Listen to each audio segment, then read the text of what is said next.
હવે આજે આપણે શરૂ કરીશું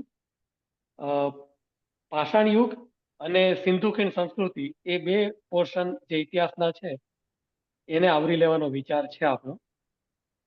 તો આ પૃથ્વીનું અસ્તિત્વ લગભગ 4.5 અબજ પૂર્વે આવ્યું, એટલે કે પૃથ્વી 4.5 અબજ પૂર્વે અસ્તિત્વમાં આવી. લગભગ 4 અબજ વર્ષ પૂર્વે પ્રથમ જીવ એ પૃથ્વી પર અસ્તિત્વમાં આવ્યો અને જેને એ એક કોષીય જીવ હતા. બધા બહુકોષીય જીવ એ લગભગ 60 કરોડ વર્ષ પૂર્વે અસ્તિત્વમાં આવ્યા અને લગભગ 36 કરોડ વર્ષ પહેલા જમીન ઉપર જીવનું અસ્તિત્વ આવ્યું. એ પહેલાના તમામ જીવો એ પાણીમાં અસ્તિત્વ ધરાવતા હતા, એટલે કે જેટલા પણ સજીવો હતા એ બધા પાણીમાં રહેતા હતા. જમીન ઉપર 36 કરોડ વર્ષ પૂર્વે અને 6.5 કરોડ વર્ષ પૂર્વે ડાયનોસોરનો યુગ હતો જે ખતમ થયો અને મનુષ્યનું અસ્તિત્વ એ આ પૃથ્વી ઉપર આશરે 25 લાખ કે 20 લાખ વર્ષ પહેલાનું છે. અત્યારથી શરૂ કરી અને લગભગ 25 લાખ વર્ષ પૂર્વે કે 20 લાખ વર્ષ પૂર્વે મનુષ્ય અસ્તિત્વમાં આવ્યો. જો ડાર્વિનની થિયરી તમે જાણતા હો તો ઉત્ક્રાંતિવાદની જે એની થિયરી છે એમાં એણે એવું કહ્યું છે કે પૃથ્વી પર જેટલા પણ જીવ છે એ મૂળ આ જ સ્વરૂપે જન્મ નથી પામ્યા, એટલે કે મનુષ્ય સીધો મનુષ્ય સ્વરૂપે જન્મ પામ્યો નથી. ધર્મમાં જુદું કહે છે, મેં ગઈ વખતે પણ એ વાત કરેલી કે ધર્મની માન્યતાઓ અલગ છે, એ શ્રદ્ધાનો વિષય છે. એટલે ધર્મમાં તો સીધું એવું આવે છે કે હિન્દુ ધર્મમાં મનુ અસ્તિત્વમાં આવ્યો, બાઇબલમાં આદમ અને ઈવ એ અસ્તિત્વમાં આવ્યા. પણ જે ડાર્વિનની થિયરી છે એ મુજબ અત્યારે જે જીવ જે સ્વરૂપમાં છે, જે સજીવ જે સ્વરૂપમાં છે એ સ્વરૂપમાં અસ્તિત્વમાં આવ્યા નથી. તો મનુષ્યનું અસ્તિત્વ કેવી રીતે આવ્યું? તો એના માટે વિજ્ઞાન એમ માને છે કે અગાઉ વૃક્ષ ઉપર રહેતો સજીવ એને કોઈક તકલીફ આવી. કઈ તકલીફ આવી? કાં તો કદાચ દુષ્કાળ આવ્યો ને એને કારણે બધા વૃક્ષો સુકાઈ ગયા, ખતમ થઈ ગયા, અથવા વૃક્ષ ઉપર કોઈ એવો સજીવ અસ્તિત્વમાં આવ્યો કે આ જે સજીવ હતા વૃક્ષ ઉપર રહેતા હતા એને વૃક્ષ ઉપરથી નીચે ઉતરવું પડ્યું. કોઈ કારણસર એમને ટૂંકમાં વૃક્ષ ઉપરથી નીચે ઉતરવું પડ્યું અને જમીન ઉપર આવ્યા. એટલે જમીન ઉપર એમણે પોતાના જીવનને અનુકૂળ કરવું પડ્યું. કારણ કે ડાર્વિને એ પણ કહ્યું છે કે જે પરિસ્થિતિ સાથે, વાતાવરણ સાથે અનુકૂલન સાધી શકે એ જ ટકી શકે. એટલે પૃથ્વી પર આવ્યા પછી આ સજીવ જે ઝાડ ઉપર રહેતો હતો એ 2 પગે ચાલતા શીખ્યો અને એને કારણે એના બીજા 2 પગ ફ્રી થયા, એટલે કે એને 2 હાથ મળ્યા. દુનિયાના બહુ ઓછા સજીવો પાસે હાથ છે. મોટાભાગના સજીવો 4 પગે ચાલે છે, એટલે એના 4 પગ કામમાં રોકાયેલા છે. તો મનુષ્ય એટલે કે જે પૃથ્વી પર વૃક્ષ ઉપર જે સજીવ રહેતો હતો એ પૃથ્વી પર આવ્યો અને પરિણામે એ ધીમે ધીમે એનો વિકાસ થયો.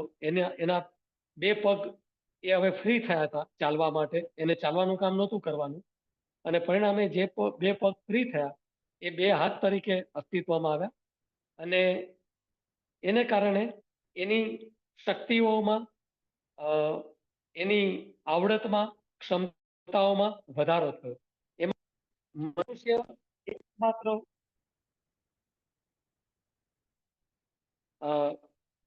કોલ આવી ગયો હતો, એટલે મારો અવાજ કપાઈ ગયો હતો. તો એમ કહી શકાય કે મનુષ્ય એવો છે.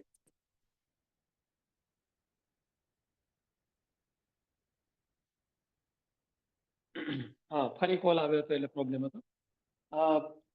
તો મનુષ્ય એકમાત્ર સજીવ એવો છે કે જેને કુદરતે એવી એક ભેટ આપી છે જે બીજા કોઈની પાસે નથી અને એ ભેટ છે અંગૂઠાની.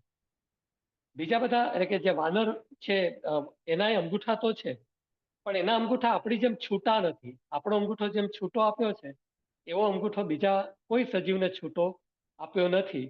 અને અંગૂઠામાં એટલી બધી ક્ષમતાઓ કુદરતે મૂકી આપણા અંગૂઠામાં કે જેને કારણે આપણી અનેક ક્ષમતાઓનો વિકાસ થયો. એમ કહેવાય છે કે આપણા મગજનો 13% ભાગ એ અંગૂઠાના સંચાલન પાછળ વપરાય છે. એટલે જે અંગૂઠો છે એ મનુષ્યને કુદરત તરફથી મળેલી ભેટ છે ને એ અંગૂઠાને કારણે જ એની વિવિધ ક્ષમતાઓને આવડતોમાં વધારો થયો. અલબત્ત એનું મગજ તો ખરું જ, એને જે બુદ્ધિશક્તિ મળી છે એ તો ખરી જ, પણ અંગૂઠાનો ઘણો મોટો ફાળો છે. હવે આપણે વાત કરવાની છે પાષાણ યુગની, અને સૌથી મોટી તકલીફ પરીક્ષાની દ્રષ્ટિએ છે આ પાષાણ યુગ. કારણ કે તમારું જે પેપર આવશે પરીક્ષામાં એમાં પાષાણ યુગ વિશે જે સવાલો પૂછાશે એમાં ઘણી તકલીફ રહેવાની છે. એનું કારણ એવું છે કે પાષાણ યુગ અંગે સતત નવા નવા સંશોધનો થતા જાય છે, નવી નવી શોધો થતી જાય છે. તત્વ જે ખાતું હોય અથવા જે પુરાતત્વવિદો હોય એટલે કે પુરાતત્વના જે વિદ્વાનો હોય એ જે નવા નવા સંશોધનો કરે એ સંશોધનો ચોપડીઓમાં પ્રકાશિત થાય તો નવી નવી જાણકારીઓ બહાર આવે. હવે બને એવું કે પેપર કાઢનાર જે છેલ્લી બુક છે, જે છેલ્લી ચોપડી છે, વાંચી જ નથી અને એને પેપર જૂની ચોપડીના આધારે કાઢ્યું, તો એને કારણે ઘણી વખત એવું બને છે કે જવાબમાં ફેરફાર થઈ જાય છે.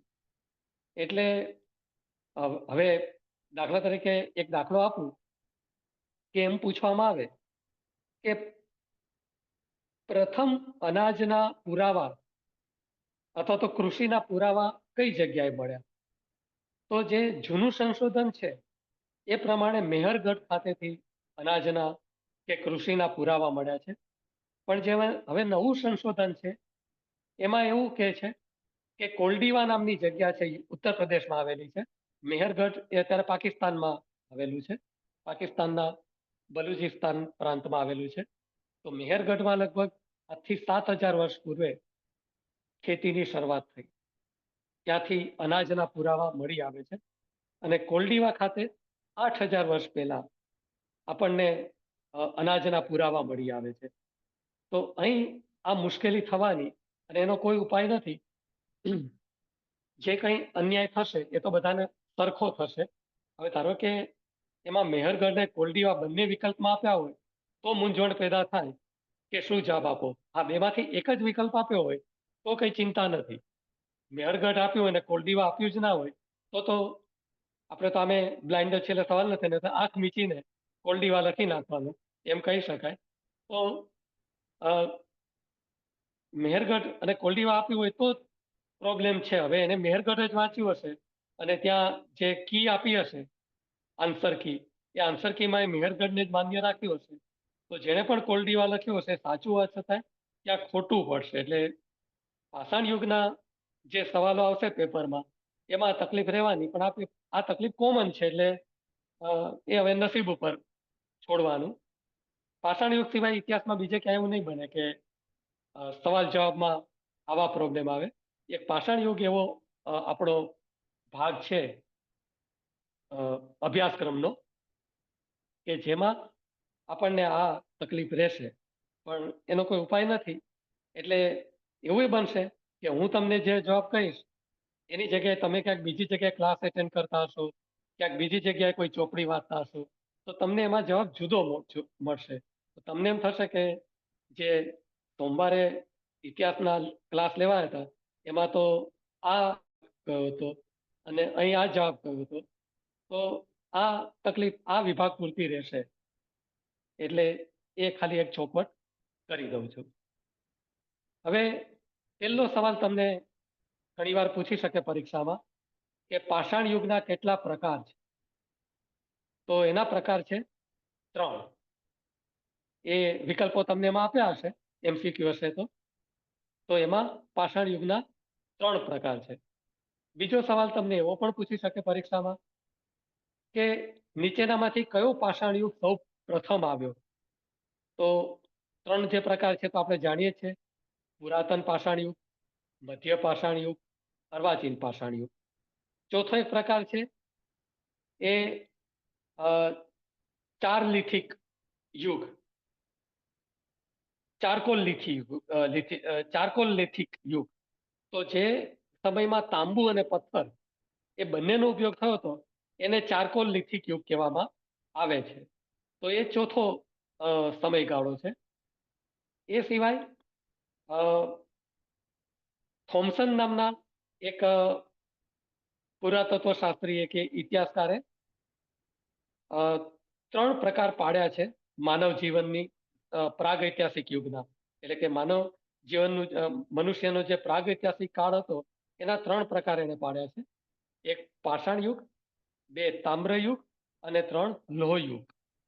તો આ પણ એક પ્રકાર છે, પણ એ પાષાણ યુગના પ્રકાર નથી. એ પ્રાગૈતિહાસિક કાળના એને 3 પ્રકાર પાડ્યા છે. ગયા વખતે મેં તમને સમજાવ્યું હતું કે આપણે પ્રાગૈતિહાસિક યુગ કોને કહીએ છીએ કે જે સમય દરમિયાન માણસ હજી લખતા અને વાંચતા શીખ્યો નહોતો. એ જે સમય છે એને આપણે પ્રાગૈતિહાસિક યુગ કહીએ છીએ. તો થોમ્સન નામના, એટલે પરીક્ષામાં પૂછી શકે કે કયા ઇતિહાસકારે કે પુરાતત્વ શાસ્ત્રીએ પ્રાગૈતિહાસિક યુગના 3 પ્રકાર પાડ્યા છે, તો એમાં નામ આવશે થોમ્સન. તો આ હું તમને જવાબ કહેતો જાઉં છું, એ તમારે જવાબ યાદ રાખવાના છે. આપણે પુનરાવર્તન વારે વારે થતું રહેશે, કારણ કે તમારી પરીક્ષા નહીં થાય ત્યાં સુધી આપણા ક્લાસ ચાલુ રહેશે. એટલે એક વખત આખો અભ્યાસક્રમ પતી જશે, ફરી આપણે એ જોતા રહીશું. કઈ સવાલ હોય તો અનમ્યુટ કરજો, કઈ પ્રોબ્લેમ નથી. વચ્ચેથી પણ તમે સવાલ પૂછી શકો છો, એવું જરૂરી નથી કે છેલ્લે જ પૂછો. બાકી મ્યુટ કરી દેજો. આપણી વાત ચાલતી હોય દરમિયાન વચ્ચેથી પણ તમે સવાલ પૂછજો, એમાં ગભરાશો નહીં. એટલે આ સવાલ, સૌથી પહેલો યુગ કયો આવ્યો પથ્થર યુગમાં? તો પુરાતન પાષાણ યુગ, જેને અંગ્રેજીમાં કહેવામાં આવે છે પેલિયોલિથિક યુગ. બીજો યુગ કયો હતો? તો મધ્ય પાષાણ યુગ, જેને મેઝોલિથિક યુગ તરીકે ઓળખવામાં આવે છે. અને ત્રીજો યુગ હતો નૂતન પાષાણ યુગ, જેને નિયોલિથિક યુગ તરીકે ઓળખવામાં આવે છે. એટલે આ 3 નામ પણ યાદ રાખજો: પુરાતન પાષાણ યુગ, મધ્ય પાષાણ યુગ અને અર્વાચીન પાષાણ યુગ. હવે આ 3 પાષાણ યુગમાં કોઈક ને કોઈક નવી નવી શોધો થતી રહી છે, કારણ કે મનુષ્ય એ બુદ્ધિશાળી પ્રાણી છે. એ ઉપરાંત અનુભવમાંથી શીખનારું પ્રાણી છે. એટલે એને નવા નવા અનુભવો થતા રહ્યા, એમાંથી નવી નવી શોધો થતી રહી. પુરાતન પાષાણ યુગના અને મધ્ય પાષાણ યુગના મનુષ્યનું જીવન મુખ્યત્વે કયા પ્રકારનું હતું, એવો પણ સવાલ આવી શકે. તો એ જીવન હતું શિકારી પ્રકારનું. આ બંને જે પાષાણ યુગ છે, પુરાતન પાષાણ યુગ અને મધ્ય પાષાણ યુગ, એ બંને યુગમાં મનુષ્યનું જીવન કેવું હતું? તો શિકારી અને ખોરાક સંગ્રહક. આ 2 જવાબ આવે. બેમાંથી વિકલ્પમાં તમને એક પૂછ્યું હશે, અથવા તો એક સાથે જોડીમાં પૂછી લીધો હશે. શિકારી અને ખોરાક સંગ્રહક, એ બંને યુગના મનુષ્યનું આ એક જ કામ હતું. એ શિકાર કરતો, અને શિકાર કોઈ મોટા પ્રાણીનો કર્યો હોય અને એમાંથી જે કંઈ વધ્યું હોય એ પોતે એને બચાવી લેતો હતો અને એની પાસે લઈ જતો હતો. એનું કારણ એ છે કે આપણે જાણીએ છીએ કે આ પૃથ્વી પર જેટલા પણ પ્રાણીઓ વસે છે એમાં એકંદરે મનુષ્ય ઘણો નબળો, શારીરિક શક્તિની દ્રષ્ટિએ ઘણું નબળું પ્રાણી છે. પૃથ્વી પર જેટલા પણ પ્રાણીઓ વસે છે એમાં મનુષ્ય શારીરિક રીતે એકંદરે નબળું પ્રાણી છે. એટલે એને બધાથી ડરીને રહેવાનું હતું. જેટલા પણ બાકીના પ્રાણીઓ હતા પૃથ્વી પર, એનાથી એને એકંદરે ડરીને રહેવાનું. અને એ ઘણું ડરપોક, કારણ કે એની શારીરિક શક્તિ એટલી બધી રીતે, બળની દ્રષ્ટિએ પણ એની શારીરિક શક્તિ ખૂબ નબળી હતી. એ ઉપરાંત વિવિધ જે ઇન્દ્રિયોની શક્તિ હોય, દાખલા તરીકે સૂંઘવાની શક્તિ હોય, તો આપણે જાણીએ છીએ કે અમુક પ્રાણીઓની સૂંઘવાની શક્તિ તો 2 કિલોમીટર, 5 કિલોમીટર દૂર સુધીની ચીજ વસ્તુઓને સૂંઘી શકે છે. એવી રીતે અવાજ સાંભળવાની શક્તિ એ પણ આપણી ઓછી છે. એટલે બધી રીતે આપણી શક્તિઓ ઓછી છે. એટલે મનુષ્યને ખૂબ ડરીને સાવચેત રહીને કામ કરવાનું હતું પૃથ્વી ઉપર આ સમયગાળા દરમિયાન. એટલે ખોરાક સંગ્રહનું કામ પણ કરતો હતો. હવે પુરાતન પાષાણ યુગની જો સૌથી કોઈ મહત્વની શોધ હોય તો એ શોધ હતી આગની શોધ. તમને પરીક્ષામાં સવાલ પૂછી શકે કે પુરાતન પાષાણ યુગમાં કઈ વસ્તુની શોધ થઈ, તો એમાં અલગ અલગ વિકલ્પો આપ્યા હશે. તો એમાં કઈ શોધ થઈ? આગ, અગ્નિની શોધ. અગ્નિની શોધ એ પુરાતન પાષાણ યુગમાં થઈ. હવે જે પ્રકાર પાડવામાં આવે છે પાષાણ યુગના, એ શાના આધારે પાડવામાં આવ્યા છે એવો પણ સવાલ પૂછવામાં આવે. તો એ છે મનુષ્ય દ્વારા બનાવવામાં આવેલા ઓજારો, એટલે કે હથિયારો. જે હથિયારો બનાવ્યા એ હથિયારોનો જે વિકાસ હતો એના આધારે આ પાષાણ યુગના વિભાગો પાડવામાં આવ્યા છે.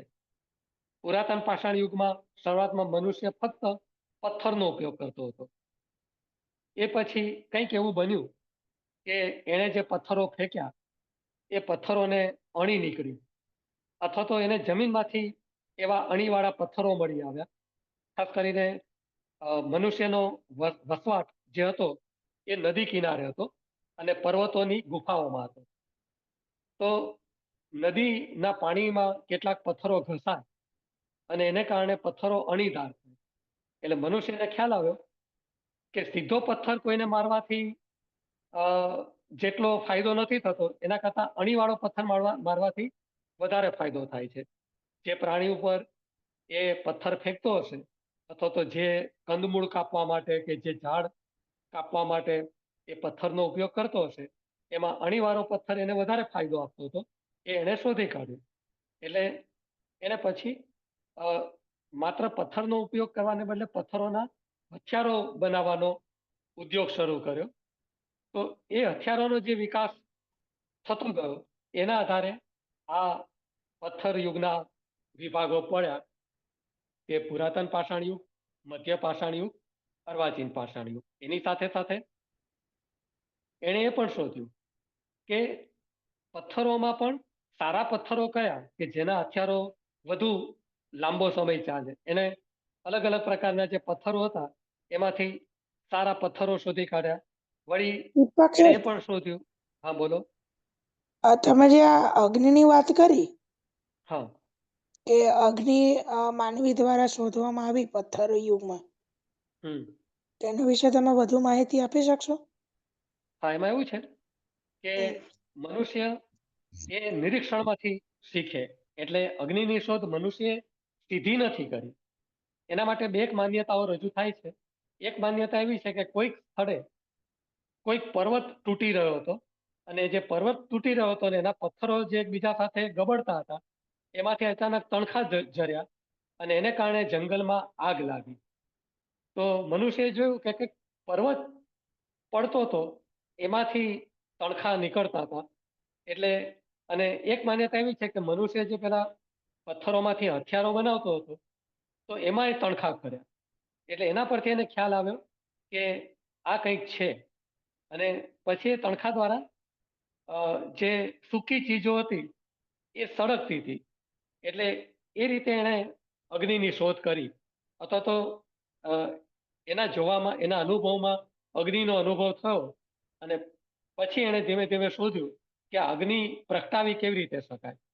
અલબત્ત એમ કહેવાય છે કે પુરાતન પાષાણ યુગમાં મનુષ્યએ અગ્નિનો વ્યવહારિક ઉપયોગ હજી શરૂ કર્યો નહોતો.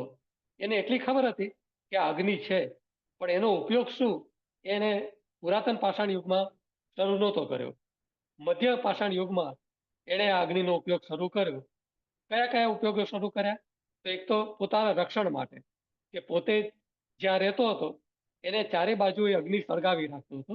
એટલે કોઈ જંગલી પ્રાણી મનુષ્ય પર હુમલો કરી શકે નહીં. કારણ કે બાકીના જેટલા પણ પ્રાણી છે આ દુનિયામાં એ બધા અગ્નિથી ડરે છે. એમ કહેવાય છે કે તમારી પાસે સામે વાઘ કે સિંહ આવ્યો હોય તો તમે કંઈ ના કરો, પણ જો તમારી પાસે માચીસ હોય તો માચીસ તમે સળગાવો તે ભાગી જાય.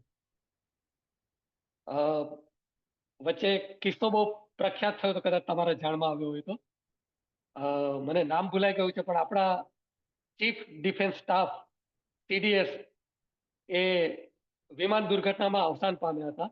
અત્યારે મને નામ યાદ નથી આવતું. આપણા જે પહેલા CDS હતા એ આજથી 4-5 વર્ષ પહેલા વિમાન દુર્ઘટનામાં મૃત્યુ પામ્યા. તો એ વખતે કિસ્સો આવ્યો હતો કે એમનો ઇન્ટરવ્યુ લેવામાં આવ્યો અને ઇન્ટરવ્યુમાં એમને પૂછવામાં આવ્યું હતું કે તમારે ક્યાંક દૂર જગ્યાએ જવાનું હોય, અજાણી જગ્યાએ. બોલો. હા તો ન્યૂઝ હા એટલે અનમ્યુટ ને ન્યૂઝ વાળું છે ને મળતું નથી ને એટલા માટે મારો અવાજ તો નથી સંભળાતો ને એમ. ના સંભળાતો નથી, પણ 5 કરશો તો મ્યુટ આવી જશે. કદાચ તમે જો પેલું ખોલી નાખ્યું હશે પાર્ટિસિપેન્ટ તો બધા નામ આવતા હશે, તો છેલ્લે ક્લોઝ આવશે, એ ક્લોઝ કરી દો એટલે પછી તમને મ્યુટ બટન મળી જશે. હા તો એ જે એમનું નામ બિપિન જનરલ બિપિન નામ હતું, દીપક સર. હા રાઈટ, થેન્ક યુ. હા તો એ જે એમનો ઇન્ટરવ્યુ હતો એમને પૂછવામાં આવ્યું કે તમારે અજાણી જગ્યાએ જવાનું છે અને માત્ર એક જ ચીજ લઈ જવાની છે, તો કઈ ચીજ લઈ જશો? તો એમણે જવાબ આપેલો માચીસ. કારણ કે માચીસ હશે તો બાકીથી એનાથી ઘણા કામ થઈ શકશે. એટલે આ રીતે અગ્નિનો ઉપયોગ, વ્યવહારિક ઉપયોગ, તો એક તો પોતાનું રક્ષણ કરવા માટે, બીજું કે જે એ ખાતો હતો, એ માંસ ખાતો હતો, કંદમૂળ ખાતો હતો, ફળફળાદી ખાતો હતો, એ બધાને અગ્નિમાં એને શેકવાનું શરૂ કર્યું. એટલે અગ્નિના જે વ્યવહારિક ઉપયોગો છે એ મધ્ય પાષાણ યુગમાં મનુષ્ય શરૂ કર્યા. પુરાતન પાષાણ યુગમાં અગ્નિના ઉપયોગ શરૂ કર્યા નથી.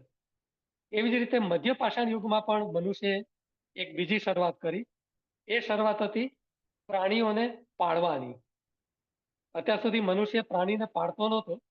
હવે એને મધ્ય પાષાણ યુગમાં પ્રાણીઓને પાળવાની, પાલતુ પ્રાણીઓ એને શરૂ કર્યા. એટલે સવાલ તમને પૂછી શકે કે પાલતુ પ્રાણીઓની શરૂઆત કયા પાષાણ યુગમાં થઈ? તો એ આવશે મધ્ય પાષાણ યુગમાં. મનુષ્ય સૌપ્રથમ કયું પ્રાણી પાળ્યું? તો એના માટે કહેવાય છે કે મનુષ્ય સૌપ્રથમ કૂતરો પાળ્યો. એટલે મનુષ્યએ જેટલા પણ પ્રાણી પાળ્યા એમાં સૌથી પહેલું જો કોઈ પ્રાણી પાળ્યું હોય તો એ કયું? તો એ કૂતરો. હવે ગઈ વખતે મેં તમને કહેલું કે ઇતિહાસમાં કોઈ વાત એ સાબિતી વગર ન કહી શકાય. તો તમને તરત જ સવાલ થવો જોઈએ કે તમે કયા આધારે કહ્યું કે મનુષ્યએ બધા પ્રાણીમાં પહેલું કૂતરાને પાડ્યો હતો?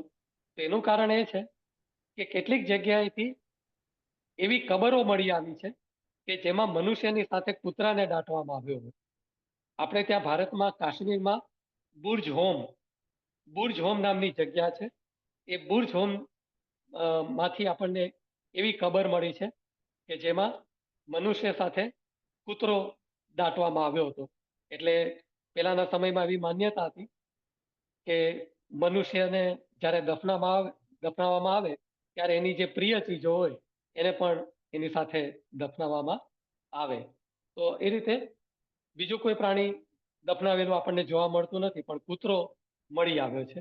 એના પરથી એમ મનાય છે કે મનુષ્ય, અને આમ પણ એવું છે કે કૂતરો મનુષ્યને કામમાં એ રીતે આવતો હતો કે એક તો એને ચેતવણી આપી દેતું હતું કે કોઈ મોટું પ્રાણી આવતું હોય આસપાસ તો કૂતરો ભસીને ચેતવણી આપી દે એટલે મનુષ્ય સાવચેત બની જાય. એટલે એને કૂતરાને સૌપ્રથમ પાડ્યો. હવે ત્રીજો જે પાષાણ યુગ છે એ નૂતન પાષાણ યુગ. હવે નૂતન પાષાણ યુગની સૌથી મોટી કોઈ શોધ હોય કે જેણે મનુષ્યના જીવનમાં મૂળભૂત ફેરફાર લાવી દીધો, એકદમ એમ કહેવાય કે જેને આમ ધડમૂળથી ફેરફાર લાવી દીધો, એ શોધ હતી ખેતીની શોધ. મનુષ્યના જીવનમાં બે શોધ ખૂબ મહત્વની પુરવાર થઈ, એક અગ્નિની શોધ અને બીજી ખેતીની શોધ. પણ ખેતીની શોધ એ સૌથી મહત્વની શોધ કહેવાય, કારણ કે આજનું જે આપણું જીવન છે એ જે આજના જીવનનું જે મૂળ સ્વરૂપ જે અત્યારે આપણે જીવી રહ્યા છીએ, જેમાં દેશ છે, રાજ્યો છે, ગામ છે, કુટુંબ છે, આ આખી રચના થઈ એના મૂળમાં જો કોઈ શોધ હોય તો એ શોધ છે ખેતીની. કારણ કે ખેતીની શોધ પૂર્વે મનુષ્ય એકંદરે ભટકતું જીવન ગાળતો હતો, પસાર કરતો હતો. અને ખેતીની શોધ પૂર્વે એની પાસે સમય નહોતો, કારણ કે એને સતત ખોરાકની શોધમાં રહેવાનું હતું અને સતત પોતાનું રક્ષણ કરવાનું હતું. એટલે એની પાસે ખાસ સમય નહોતો. પણ ખેતીની શોધ થવાથી મનુષ્ય પાસે વધારાનો સમય ઉપલબ્ધ થયો, જેને આપણે ફાજલ સમય કહીએ છીએ. તો એ ફાજલ સમય મળ્યો, ગુજરાતીમાં જેને કહેવાય ફુરસદનો સમય. તો ખેતીની શોધથી ફુરસદનો સમય આપણને પ્રાપ્ત થયો અને એમાંથી મનુષ્યનો વિકાસ થયો. અલગ અલગ ઉદ્યોગો શોધાયા, નવી નવી શોધો થઈ. એટલે એ બધાનો જો શ્રેય કોઈને આપવો હોય તો એ ખેતીને આપી શકાય. હવે બીજી વાત કે આપણે જે વાત કરી કે મનુષ્યનું અસ્તિત્વ આ પૃથ્વી ઉપર લગભગ 20 લાખ વર્ષ પહેલા 25 લાખથી 20 લાખ વર્ષની આસપાસ આવ્યું. તો એમાં જે પુરાતન પાષાણ યુગનો સમય છે, એ પુરાતન પાષાણ યુગનો સમય એ ઈસવીસન પૂર્વે 25 લાખથી શરૂ કરી અને ઈસવીસન પૂર્વે 12,000 વર્ષ સુધીનો સમય ગણી શકાય. એટલે એમ કહી શકાય, તમને પરીક્ષામાં કોઈ દિવસ સમય નહીં પૂછે. આ ત્રણેય પાષાણ યુગનો જે સમય છે ને, એ કોઈ પણ પરીક્ષામાં પૂછાતો નથી. એનું કારણ એ છે કે એ સમયમાં થોડો મતભેદ છે. પુરાતન પાષાણ યુગ એ ઈસવીસન પૂર્વે કોઈક એવું માને છે કે 25 લાખ વર્ષ પહેલા શરૂ થયો, કોઈક એમ માને છે કે 20 લાખ વર્ષ પૂર્વે શરૂ થયો. એનો અંત એટલે કે મધ્ય પાષાણ યુગની શરૂઆત ક્યારથી થઈ એ બાબતે પણ મતભેદ છે. કોઈ 12,000 વર્ષ પહેલા માને છે, કોઈ 10,000 વર્ષ પહેલા માને છે. એટલું જ નહીં, વળી એમ પણ ઘણા માને છે કે મધ્યયુગ અને એટલે કે મધ્ય પાષાણ યુગ અને અર્વાચીન પાષાણ યુગ વચ્ચે લગભગ કોઈ તફાવત નથી. એટલે બે એક જ છે, એમાં કોઈ તફાવત ખાસ છે નહીં. તો એના કારણે તમને સમય નહીં પૂછે. પણ અહીં જાણવાનું એ છે ફક્ત કે જે પુરાતન પાષાણ યુગ છે એમાં એવું તમને પૂછે કે મનુષ્યએ પોતાનું જીવન મોટા ભાગે કયા યુગમાં પસાર કર્યું, તો એમ કહી શકાય કે મનુષ્યએ એના જીવનનો 99% ભાગ એ પુરાતન પાષાણ યુગમાં પસાર કર્યો. કારણ કે ઈસવીસન પૂર્વે 25 લાખ વર્ષથી શરૂ કરી અને ઈસવીસન પૂર્વે 10,000 વર્ષ સુધીનો સમય, એટલે એમ માનો ને કે 24 લાખ અને 90,000 વર્ષનો સમય એને ફક્ત પુરાતન પાષાણ યુગમાં પસાર કર્યો. એટલે એના જીવનનો લગભગ 99% ભાગ, એટલે પરીક્ષામાં તમને એમ પૂછી શકે કે મનુષ્ય જીવન મોટા ભાગે કયા યુગમાં પસાર થયું, કયા સમયમાં પસાર થયું, તો એ પુરાતન પાષાણ યુગમાં કે પુરાતન પાષાણ સમયમાં પૂરું પસાર થયું. એમ તમે એનો જવાબ વિકલ્પમાં આપ્યો હશે તો એ પસંદ કરી શકો. શરૂઆતમાં જે મનુષ્ય અસ્તિત્વમાં આવ્યા એમાં એક જ પ્રકારના મનુષ્ય નહોતા. જેમ કૂતરાઓમાં અલગ અલગ હોય છે ને, ડોબરમેન હોય, આલ્સેશિયન હોય, એમ જુદા જુદા હોય, એમ મનુષ્યમાં પણ અલગ અલગ પ્રકારના મનુષ્ય હતા. હોમો ઇરેક્ટસ, હોમો સેપિયન, લિએન્ડરથલ, એમ ઘણા બધા પ્રકારના મનુષ્ય હતા. દીપક સર, પણ હા બોલો. તમે જે આ છેલ્લે વાત કરી ને, શું બોલે તમે, તૃતીયમ પાષાણ યુગ, શું ફરી બોલો? આ લાસ્ટમાં તમે જે સમજાયું ને માનવીનું પુરાતન પાષાણ યુગ. હા, તો હા, એ એમ કહું ક્વેશ્ચન છું. હા હા, એમ કહું છું. મેન્સમાં પૂછાયો હતો. હા, તેમાં પ્રોબ્લેમ થયા હતા બધાને આન્સર લખવામાં. થશે. આ ભાગ એવો છે ને તેમાં કી આન્સરમાં જે સાચું હશે એ જ સાચું ગણાશે. તમે કયું જાણો છો એ સાચું નહીં ગણાય. કારણ કે એનો પ્રોબ્લેમ મેં કહ્યું ને કે આમાં સતત, હવે અમુક તો શોધ છે કે 1982માં થઈ હોય, 2000ની સાલમાં શોધ થઈ હોય, તે પેલા પુસ્તકમાં આવી જ ના હોય. જે પરીક્ષક પેપર કાઢવા બેઠો હોય એની પાસે હોય 1980નું પેપર. દાખલા તરીકે NCERTમાં અત્યાર સુધીમાં 3 વાર કોર્સ બદલાયા છે ઇતિહાસના. તો એક કોર્સ 1970માં, બીજો કંઈક 1990માં, અને છેલ્લો કોર્સ જે બદલાયો એ 2002માં બદલાયો. હવે 1990 નું પુસ્તક લઈને જે વ્યક્તિ બેઠો હોય એ પરીક્ષક ખોટો નથી બિચારો, એની પાસે છે પુસ્તકમાં લખ્યું છે એટલે એને પૂછી લીધું, પણ હમ પાષાણ યુગમાં તકલીફ રહેશે એટલે હવે એમાં એનો કોઈ ઉપાય નથી. હા એ સમજી ગઈ વાત. હા, તો હવે જે વાત કરતો હતો કે આ અલગ અલગ પ્રકાર હતા, નિએન્ડરથલ, હોમો ઇરેક્ટસ, હોમો સેપિયન, એમ અલગ અલગ મનુષ્યના પ્રકાર હતા. પણ અંતે એ બધા મનુષ્યના પ્રકારો વચ્ચે જે અંદરો અંદર લડાઈ થઈ, ઝઘડા થયા, એ બધા લડાઈ કે સંઘર્ષ એના અંતે પૃથ્વી પર ફક્ત એક જ જાતિ અસ્તિત્વમાં આવી, એટલે કે રહી, એ છે હોમો સેપિયન. એટલે આપણે બધા કોણ છીએ? હોમો સેપિયન. એટલે પરીક્ષામાં તમને એમ પૂછી શકે કે આપણા પૂર્વજો કોણ હતા? તો આપણા પૂર્વજો હતા હોમો સેપિયન. જે નિએન્ડરથલ હતા એ મોટાભાગે યુરોપમાં વસતા હતા, પણ જે રામાયણમાં હનુમાનનું વર્ણન આવે છે, એટલે કે એની જે જાતિ હતી, જે વાનર જાતિ તરીકે ઓળખાય છે, એ પણ ઘણા વૈજ્ઞાનિકો માને છે કે નિએન્ડરથલ પ્રકારના મનુષ્ય હતા, એ જ આ મનુષ્ય હતા કે જેને રામાયણમાં વાનર જાતિ તરીકે વર્ણવી છે. તો હોમો સેપિયન આના પર બહુ સરસ પુસ્તક, એ બહુ દરદાર પુસ્તક છે, બહુ નાનું નથી, બહુ જ મોટું પુસ્તક છે. એ યુવાન હરારી સેપિયન નામનું પુસ્તક લખ્યું છે. ખૂબ વખણાયું છે દુનિયામાં પુસ્તક, ખૂબ મોટા ભાગે એ ખરીદાયું ને વંચાયું છે. વાંચવા જેવું પુસ્તક છે, રસ પડે તો. તો અલબત્ત એની ટીકા પણ થાય છે, કારણ કે એમાં યુવાન હરારીએ જે વાતો કરી છે એમાં વિજ્ઞાનની સાથે સાથે એને તર્કનો ઉપયોગ વધારે કર્યો છે. એટલે વૈજ્ઞાનિકોએ એની ટીકા પણ કરી છે કે એની બધી વિગતો સત્ય નથી એવું વૈજ્ઞાનિકોએ કહ્યું છે. પણ એકવાર વાંચવા જેવું પુસ્તક ચોક્કસ છે. ગુજરાતી પણ થઈ ગયું છે. મૂળ પુસ્તક ઇંગ્લિશમાં લખાયું છે, પણ એનું હિન્દી અને ગુજરાતી બંને થઈ ચૂક્યા છે. પણ ઘણું મોટું છે, 400 પાના ઉપરનું એ પુસ્તક છે, પણ એકવાર વાંચવા જેવું છે. તો એણે એ પુસ્તકનું નામ આપ્યું છે સેપિયન, એટલે કે હોમો સેપિયન ઉપર એણે પુસ્તક લખ્યું છે. તો અંતિમ વિજય હોમો સેપિયનનો થયો. આ દુનિયામાં હવે મનુષ્યનો એક જ પ્રકાર જીવિત છે, અને એ પ્રકાર છે હોમો સેપિયન. એટલે એ અમેરિકામાં રહેતો હોય, આફ્રિકામાં રહેતો હોય કે એશિયામાં રહેતો હોય, એ તમામ મનુષ્યનો પૂર્વજ એક જ છે, હોમો સેપિયન. એટલે આપણે બધા હોમો સેપિયન જાતિના વ્યક્તિઓ છીએ એમ આપણે કહી શકીએ. હવે ભારતમાંથી આપણને કયા કયા સ્થળેથી આ જે પાષાણ યુગ છે એના અવશેષો મળે છે? તો ભારતમાં પાષાણ યુગના અવશેષોનું ખોદકામ મેં તમને ગયા વર્ષે કહેલું, એટલે કે ગયા સોમવારે કહેલું કે આપણે આપણો ઇતિહાસ આખો ભૂલી ગયા છે, પણ આપણો આખો ઇતિહાસ જો કોઈ શોધવાનું કામ કર્યું હોય તો એ અંગ્રેજો અને અન્ય યુરોપિયનોએ કર્યું છે. કારણ કે અંગ્રેજોને એક હોબી હતો કે તેઓ જ્યાં પણ જાય ત્યાં લોકો પર શાસન કરવું, એ તો એનો મૂળ હેતુ હતો કે ત્યાંના લોકોને દબાવી, એને પરાજિત કરી અને ત્યાં રાજ્ય કરવું, એ તો એનો હેતુ હતો.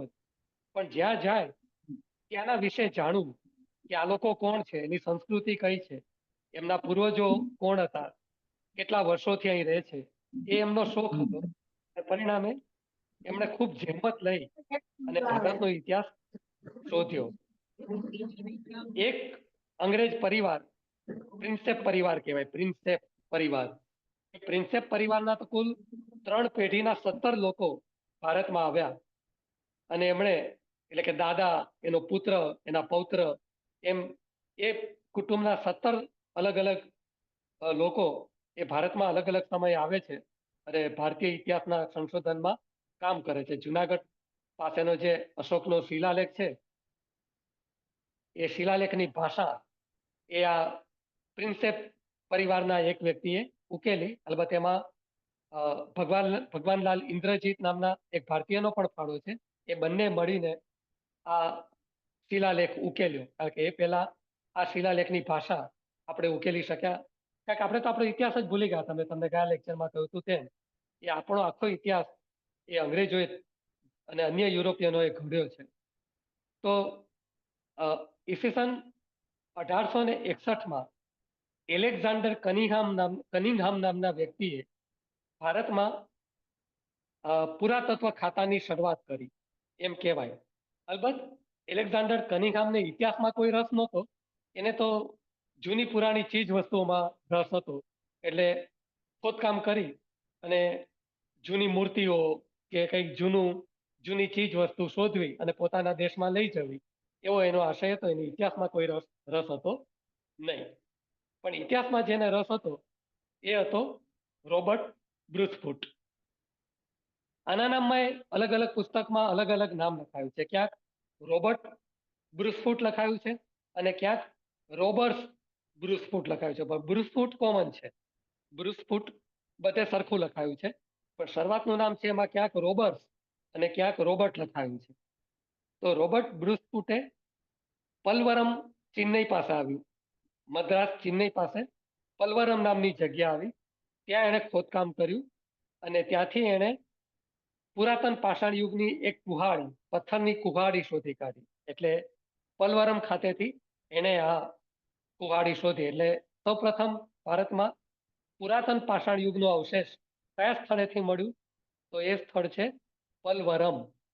અને શું મળ્યું એમાંથી? તો પથ્થરની કુહાડી. એ પછી જે બીજા સ્થળો મળે છે એમાંથી અતિ કરમમાંથી અને એક બીજું છે મધ્યપ્રદેશમાં, નામ મને અત્યારે ભૂલાઈ ગયું છે પણ નામ યાદ આવે એટલે હું તમને હાથનોરા, અતિકરમ અને હાથનોરા ખાતેથી માનવ હાડપિંજર મળી આવ્યા છે આપણને. પુરાતન પાષાણ યુગના માનવ હાડપિંજર આ બંને સ્થળોએથી મળી આવ્યા છે. ગુજરાતમાં સાબરમતી નદીના કોતરોમાંથી અને મહી નદીના કોતરોમાંથી માનવ વસવાટના અવશેષો મળ્યા છે. લાગણજ કરીને એક સ્થળ છે ગુજરાતમાં, એ લાગણજ ખાતે એક સાથે 14 માનવ હાડપિંજરો આપણને મળી આવ્યા છે. એ જ રીતે ભીમબેડકા, એ પણ મધ્યપ્રદેશમાં રાયસન જિલ્લામાં આવેલું સ્થળ છે, ગુફા છે ભીમબેડકા. આ સ્થળ શાના માટે જાણીતું છે? તો એ સ્થળ જાણીતું છે ચિત્રકલા માટે. કારણ કે પુરાતન પાષાણ યુગનો મનુષ્ય એ ચિત્ર દોરતા શીખ્યો હતો. રોક પેઇન્ટિંગ જેને કહેવામાં આવે છે, પથ્થર ઉપર ચિત્ર દોરતા એ શીખ્યો હતો. તો રોક પેઇન્ટિંગ માટે એ ભીમબેડકા ખૂબ જાણીતું છે. અને અહીંથી આપણને ત્રણેય જે પાષાણ યુગ છે, પુરાતન, મધ્ય અને અર્વાચીન, એ ત્રણેય પાષાણ યુગના ચિત્રો મળી આવે છે. તે સમયનો જે મનુષ્ય હતો એ ચિત્ર દોરવા માટે કુદરતી રંગોનો ઉપયોગ કરે છે. એટલે કે વનસ્પતિમાંથી બનાવેલા જે રંગ હોય, કલર હોય, એનો ઉપયોગ કરે છે. અને મુખ્યત્વે એના પર પ્રાણીઓના ચિત્રો, મનુષ્ય દ્વારા પ્રાણીઓનો જે શિકાર થતો હોય એના ચિત્રો, પછી ઘોડેસવારીના ચિત્રો, એની સાથે સામુદાયિક નૃત્યના ચિત્રો ત્યાંથી આપણને મળી આવે છે. નૂતન પાષાણ યુગ પૂર્વેના જેટલા પણ ચિત્રો છે એમાં ક્યાંય કાળા કલરનો ઉપયોગ થયો નથી. નૂતન પાષાણ યુગના જે ચિત્રો છે એમાં કાળા કલરનો ઉપયોગ થયો છે. એટલે કાળો કલર એ નૂતન પાષાણ યુગમાં શોધાયો અને એ પૂર્વેના ચિત્રો મોટાભાગે લાલ રંગમાં દોરવામાં આવ્યા છે. એટલે આ આપણને મળી આવ્યા છે ભીમબેડકા. એટલે ભીમબેડકા ખૂબ મહત્વનું સ્થળ છે. એટલે સવાલ જવાબમાં તમને પૂછવામાં આવે કે ત્રણેય પાષાણ યુગના અવશેષો કે ચિત્રો આપણને ક્યાં મળી આવ્યા છે? તો ભીમબેડકા, મધ્યપ્રદેશ. હવે તમે વિદ્યાર્થી તરીકે તમારા મનને કેવી રીતે તૈયાર કરવાનું કે એક જ સવાલમાંથી જુદા જુદા સવાલ પણ તમારે જાતે વિચારી લેવાના. મેં તમને કહ્યું કે ભીમબેડકા ખાતેથી આ ચિત્રો મળ્યા છે, તો ભીમબેડકા ક્યાં આવેલું છે એવું પૂછે તો મધ્યપ્રદેશમાં. વળી એમ પૂછે કે ભીમબેડકા કઈ નદી ના તટે હતું? તો એ હતું નર્મદાના તટે. એટલે સ્થળ એક જ છે, પણ એક જ સ્થળ ઉપર 3-4 પ્રકારના સવાલો પૂછી શકાય. એટલે એ પણ તમારે એ રીતે તમારા જે જવાબની પદ્ધતિઓ છે એ જાતે ને જાતે વિચારવાની. એટલે ઘણીવાર એવું બને કે ઘણી વખત એટલું જ આપ્યું હોય કે, અથવા હું એવું બોલું કે હાથનોરા ખાતેથી માનવ હાડપિંજર મળી આવ્યું. હવે હું કહેવાનું ભૂલી ગયો તો તમને સવાલ થવો છે કે હાથનોરા આવ્યું ક્યાં? તો એનાથી તમારો બીજો જવાબ તૈયાર થઈ જશે. તો હાથનોરા પણ મધ્યપ્રદેશમાં આવેલું છે, નર્મદા નદીના કિનારે. હવે મધ્ય પાષાણ યુગના અવશેષો એ આપણને મુખ્યત્વે મળી આવે છે રાજસ્થાનમાંથી બાઘોર, ત્યાંથી આપણને પશુપાલનના અવશેષો મળી આવે છે. અને એવી જ રીતે બીજું એક સ્થળ છે આદમગઢ, ત્યાંથી પણ આપણને પશુપાલનના અવશેષો મળી આવે છે. એટલે કે પાલતુ પશુઓ હોય એના હાડપિંજરો ત્યાંથી તમને મોટા પાયે મળી આવે. એના પરથી આપણે કહી શકીએ કે આ સ્થળોએથી પાલતુ પશુના અવશેષો મળી આવે છે. સૌથી વધારે મનુષ્યના હાડપિંજરો મળી આવ્યા હોય તો એ સ્થળ પણ મધ્યપ્રદેશમાં છે, ઘગરિયા કરીને છે. ત્યાંથી સૌથી વધારે આપણને માનવ હાડપિંજરો મળી આવ્યા છે. એ જ રીતે મધ્ય પાષાણ યુગના બીજા અવશેષો આપણને ઉત્તર પ્રદેશની બેલન નદીના કિનારેથી મળી આવ્યા છે, જેમાંથી આપણને હાડકાની એક મૂર્તિ, સ્ત્રી મૂર્તિ મળી આવી છે. હાડકામાંથી બનાવેલી સ્ત્રીની મૂર્તિ મળી આવી છે. એ પરથી એમ મનાય છે કે મધ્યયુગ એટલે કે મધ્ય પાષાણ યુગનું મનુષ્ય એ દેવી પૂજા એટલે કે માતાજીની પૂજા એને શરૂ કરી હોવી જોઈએ, કારણ કે હાડકાની સ્ત્રી મૂર્તિ મળી આવી છે બેલન નદીના તટ ઉપરથી. એ જ રીતે બેલન નદીના તટ ઉપરથી આપણને હરણોના શિંગડામાંથી બનાવેલી માળા મળી આવી છે. એટલે આભૂષણોનો ઉપયોગ પણ એ મધ્ય પાષાણ યુગમાં શરૂ થયો એમ આપણે માની શકીએ. એ જ રીતે બેલન નદીના તટેથી ખોદકામ દરમિયાન માટીના વાસણો મળી આવ્યા છે. એટલે મધ્ય પાષાણ યુગનો મનુષ્ય માટીના વાસણો બનાવતા પણ શીખ્યો હતો એ પણ નક્કી થાય છે. સારી નારા, લોહાર, એ આખું નામ મને અત્યારે યાદ નથી આવતું, આવતા વખતે તમને કહી દઈશ. તો અલગ અલગ આવા નામો છે એ તમને મળી જ આવશે. તમે આપણે વારે વારે એની વાત કરીશું એટલે એમાં એ નામ આપણે ફરી યાદ કરી લઈશું. બરાબર, અત્યારે મને યાદ નથી આવતું, પણ એ ફરી ત્યારે યાદ કરી લઈશું. સારી નારા તો છે, અને એ તો એવું બને કે વચ્ચે વચ્ચે મને યાદ આવી જાય, જેમ ગઈ વખતે યાદ આવી ગયું હતું તેમ. તો એ રીતે આપણને આ બેલન નદીના તટેથી ઘણા બધા અવશેષો મળી આવે છે. પછી આવે છે અર્વાચીન પાષાણ યુગ. તો અર્વાચીન પાષાણ યુગની સૌથી મહત્વની શોધ હતી ખેતીની. તો એમાં આપણને કોલ્ડીનોવા, એ કોલ્ડીનોવા ઉત્તર પ્રદેશમાં આવેલું છે બેલન નદીના તટે.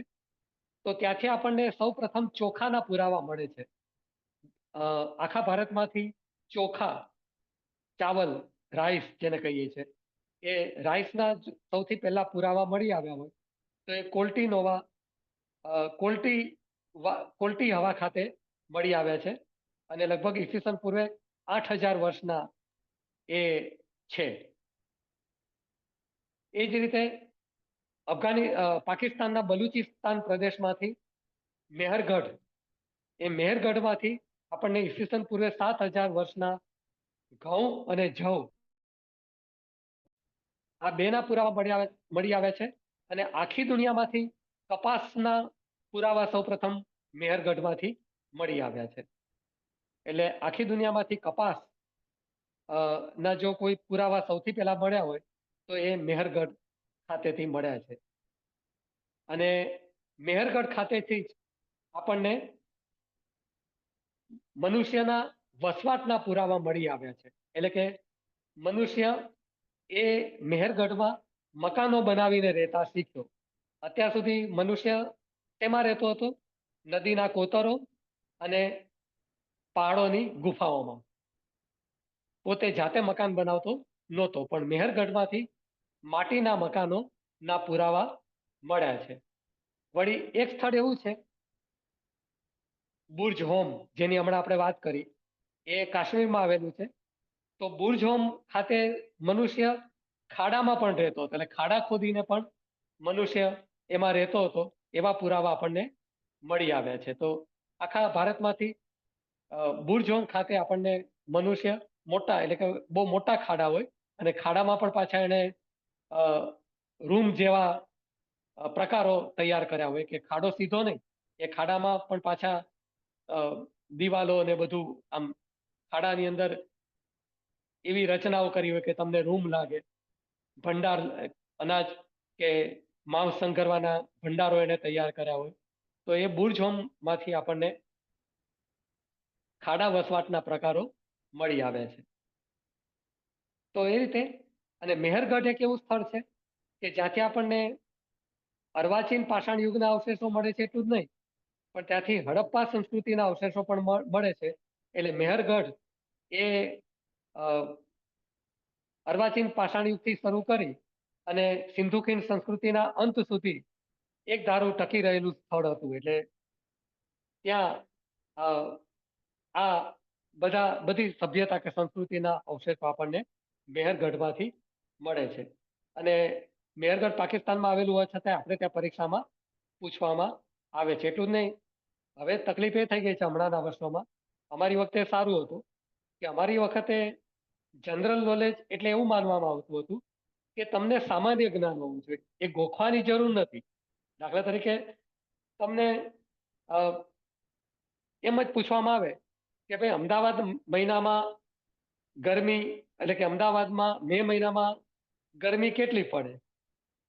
તો એમ પૂછવામાં આવે કે 30 થી 35 ડિગ્રી, 40 થી 45 ડિગ્રી, 50 થી 55 ડિગ્રી, કે 60 થી 65 ડિગ્રી. એટલે આમાં ગોખવાનું નથી, આ સામાન્ય જ્ઞાન છે. સામાન્ય જ્ઞાન સીધી વાત છે કે ભાઈ 40 થી 45 અમદાવાદમાં મે મહિનામાં ગરમી પડે. 30 થી 35 તો ના જ પડે, અને 50 થી 55 ના પડે, 60 થી 65 ના પડે. પણ હવે કેવું થઈ ગયું છે, હવે તમને સીધું એમ પૂછવામાં આવશે કે મે મહિનામાં અમદાવાદમાં ગરમી કેટલી પડે? તો 41, 42, 43, 44. એટલે સાચો જવાબ આવો છે કે ભાઈ આ ગયા મે મહિનામાં આ 4 આંકડામાંથી જે, આ તો મેં 44 થી વધારે પડેલી, આ તમે ખાલી દાખલો આપ્યો છે, પણ જે, એટલે એ ગોખવું થઈ ગયું. હવે જનરલ નોલેજ એટલે ગોખવાની પદ્ધતિ થઈ ગઈ છે. એકચ્યુઅલી જનરલ નોલેજનો અર્થ થાય સામાન્ય જ્ઞાન. પણ તમારા સમયનું આ દુર્ભાગ્ય છે કે હવે એવી અપેક્ષા રાખવામાં આવે છે કે એકદમ પાકે પાકું યાદ હોવું જોઈએ. એટલે એટલો ઝીણો સવાલ પૂછવામાં આવે છે કે મહેરગઢ ક્યાં આવેલું છે?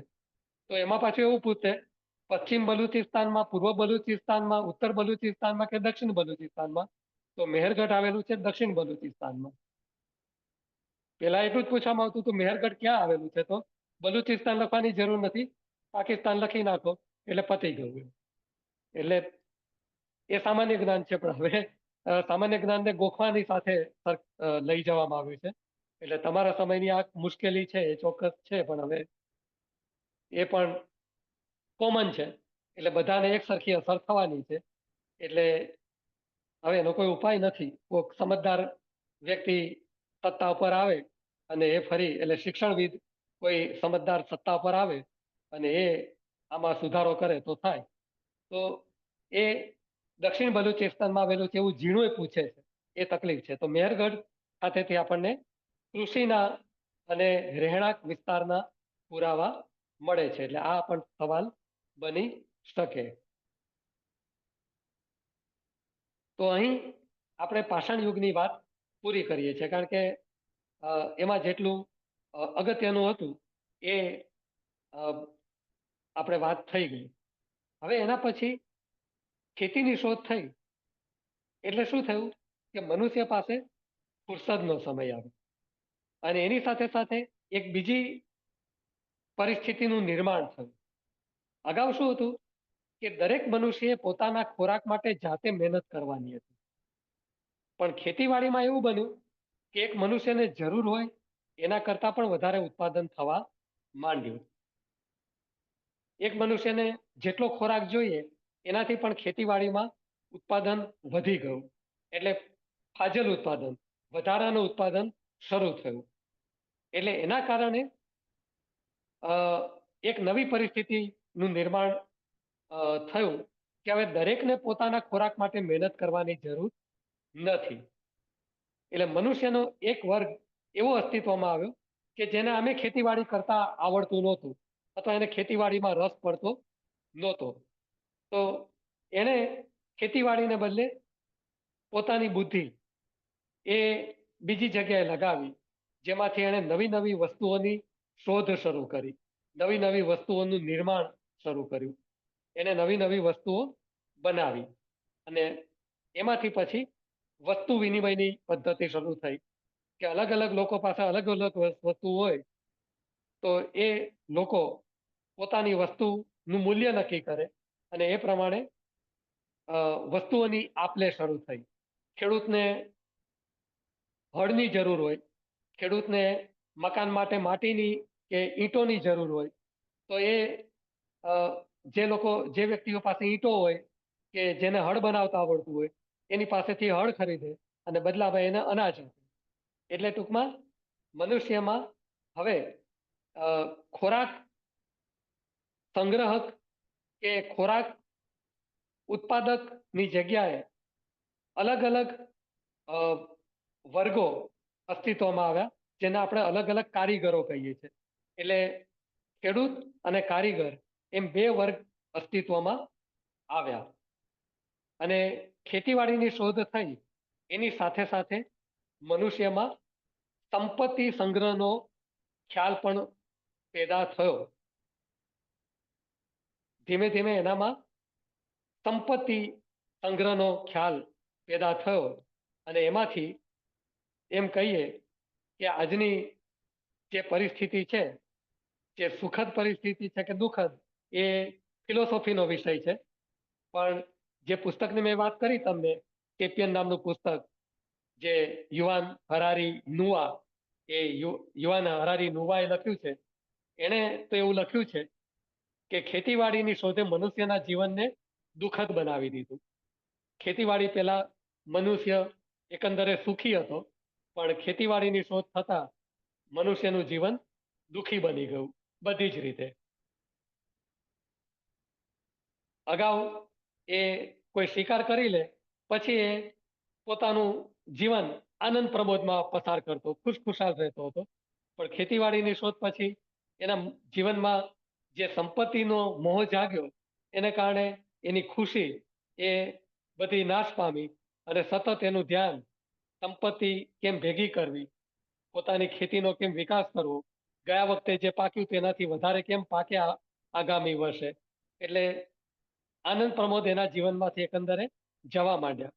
એની સાથે સાથે એ એવું પણ લખે છે કે અગાઉ મનુષ્યનું પેટ એવું હતું કે કંઈ પણ ખાઈ લે તો એને કંઈ થતું નહોતું, પણ ખેતીવાડીની શોધ પછી એના પેટની પરિસ્થિતિ પણ બદલાય, એના પોષણના દ્રવ્યો ઘટી ગયા. અગાઉ એ વિવિધ ચીજ વસ્તુ ખાતો હતો એટલે એને ઘણું બધું પોષણ મળતું હતું. હવે એને પોષણના પણ પ્રોબ્લેમ થયા કે અમુક જગ્યાએ ઘઉં જ ઉગતા હોય તો એ ઘઉં ખાતો હોય, બાકીની ચીજ વસ્તુઓ એના ખોરાકમાં ન આવે, એટલે એ પરિસ્થિતિ પેદા થઈ. એમ આ બધી વાત છે ટૂંકમાં, પણ એ આપણે ઇતિહાસ, આ તો ખાલી જરા ઇતિહાસમાં રુચિ પેદા થાય એના માટેની વાત હતી. આપણે પાછી આપણી મૂળ વાત ઉપર આવી છે. તો સંપત્તિ નો મોહ જાગ્યો એટલે સાથે સાથે સંપત્તિના રક્ષણનો પણ સવાલ પેદા થયો અને સંપત્તિના રક્ષણનો સવાલ પેદા થયો એટલે એમાંથી કુટુંબ વ્યવસ્થામાંથી ગામ વ્યવસ્થા અને ગામ વ્યવસ્થામાંથી રાજ્ય વ્યવસ્થા શરૂ થઈ.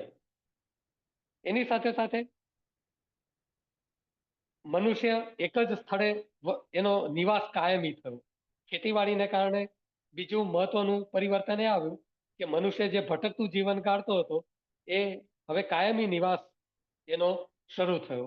અને કાયમી નિવાસ શરૂ થયો એમાંથી પછી અમુક વ્યક્તિઓ એ એના નેતા બનવા લાગ્યા અને એ પછી મનુષ્યના રાજ્યનો ખ્યાલ પેદા થયો અને રાજ્યનો ખ્યાલ પેદા થયો એટલે રાજ્યનો એક સત્તાધીશ પણ અસ્તિત્વમાં આવ્યો અને ધીમે ધીમે મનુષ્યની વસ્તી જેમ જેમ વધતી ગઈ એ પૃથ્વી પર ફેલાતો ગયો એમ એમ અલગ અલગ સ્થળોએ એના અલગ અલગ રાજ્યો અસ્તિત્વમાં આવ્યા.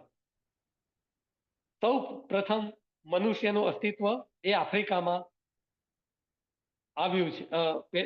અસ્તિત્વ એટલે કે મનુષ્ય સૌપ્રથમ આફ્રિકામાં અસ્તિત્વમાં આવ્યો એમ મનાય છે.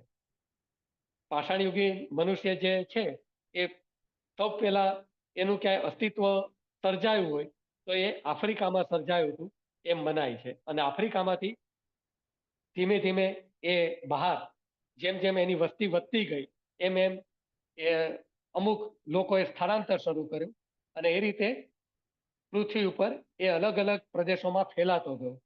એટલે એને જ કારણે જે જુદી જુદી સંસ્કૃતિનો વિકાસ થયો એ જ ક્રમમાં વિકાસ થયો છે. દુનિયામાં સૌથી પહેલી કોઈ સંસ્કૃતિ અસ્તિત્વમાં આવી તો એ નાઇલ નદીની સંસ્કૃતિ અસ્તિત્વમાં આવી. કયા? જેને આપણે બીજા નામે ઓળખીએ છીએ મિસરની સંસ્કૃતિ. મિસરની સંસ્કૃતિ કે નાઇલ નદીની સંસ્કૃતિ એ આવી ઇજિપ્તમાં. અને ઇજિપ્ત ક્યાં આવેલું છે?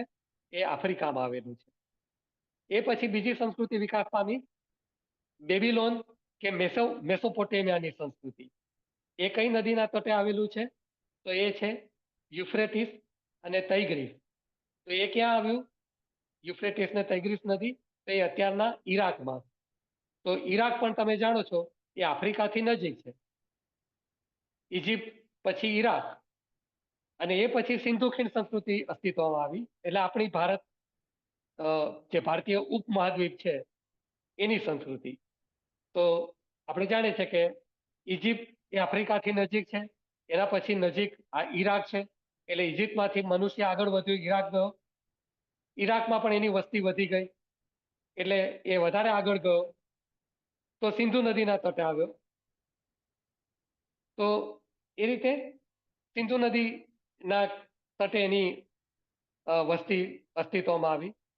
એ પછી હવાંગો અને યાંગસે ક્યાંગ એટલે કે ચીનમાં આવેલી આ નદીઓ છે. તો ચીની સંસ્કૃતિનો વિકાસ થયો.